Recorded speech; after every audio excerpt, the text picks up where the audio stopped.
Clip number 567۔ اس clip میں آپ قرآن پاک کی سورہ یوسف کی آیت نمبر 39 سے لے کر 41 تک کی تلاوت، ترجمہ اور تفسیر قرآن صراط الجنان سماعت فرمائیں گے۔ بسم اللہ الرحمن الرحیم۔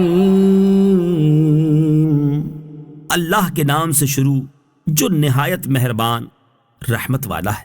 یا صاحبی السجن اارباب متفرقون خیر ام اللہ الواحد القہار۔ ترجمہ: اے میرے قید خانے کے دونوں ساتھیوں، کیا جدا جدا رب اچھے ہیں یا ایک اللہ جو سب پر غالب ہے؟ یا صاحبی السجن، اے میرے قید خانے کے دونوں ساتھیوں۔ تفسیر صراط الجنان میں ہے، حضرت یوسف علیہ السلام نے اپنے قید خانے کے ساتھیوں سے فرمایا کہ کیا جدا جدا رب جیسا کہ بت پرستوں نے بنا رکھے ہیں، کہ کوئی سونے کا، کوئی چاندی کا، کوئی تانبے کا، کوئی لوہے کا، کوئی لکڑی کا، کوئی پتھر کا، کوئی اور کسی چیز کا، کوئی چھوٹا کوئی بڑا، مگر سب کے سب نکمے، بیکار، نہ نفع دے سکے نہ ضرر پہنچا سکیں۔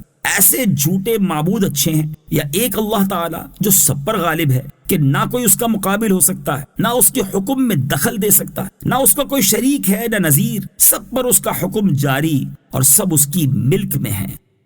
تبلیغ میں الفاظ نرم اور دلائل مضبوط استعمال کرنے چاہیے۔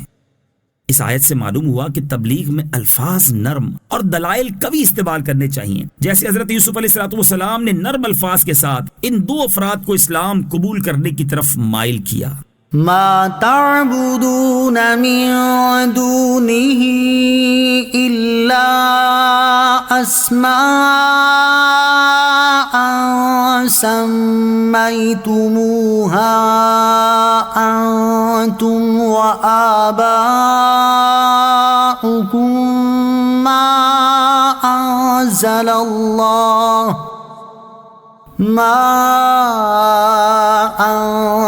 اللہ بها من سلطان ان الحکم الا للہ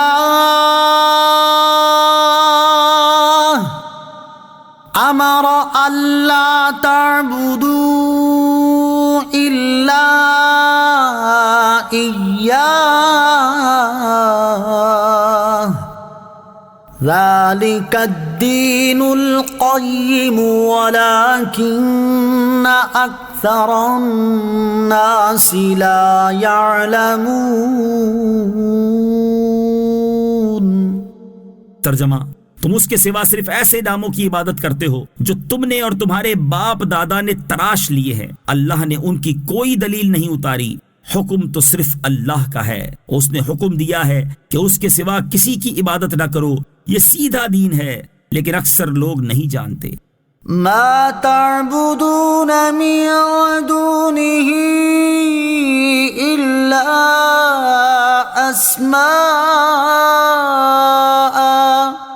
تم اس کے سوا صرف ایسے ناموں کی عبادت کرتے ہو۔ تفسیر صراط الجنان میں ہے، جب حضرت یوسف علیہ السلام نے ان قیدیوں کو جدا جدا خداؤں کے فساد پر آگاہ کیا تو ان کے سامنے بیان کیا کہ ان بتوں کا معبود ہونا دور کی بات ہے، ان کی تو اپنی کوئی حقیقت ہی نہیں۔ چنانچہ فرمایا کہ تم اللہ تعالیٰ کے سوا صرف ایسے ناموں کی عبادت کرتے ہو جو تم نے اور تمہارے باپ دادا نے اپنی جہالت اور گمراہی کی وجہ سے تراش لیے ہیں۔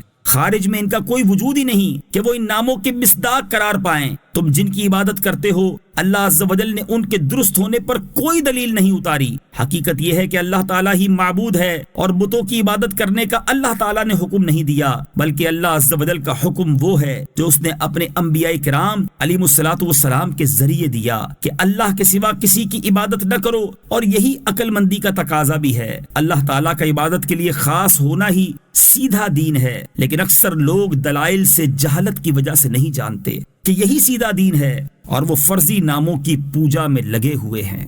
یا صاحبی السجن اما احدکما فیسقی ربہ خمرا واما الاخر فیصلب فتأکل الطیر من رأسه قضي الأمر الذي فيه تستفتيان.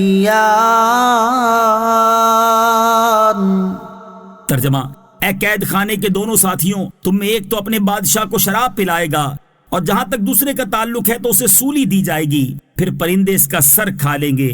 اس کام کا فیصلہ ہو چکا ہے جس کے بارے میں تم نے پوچھا تھا.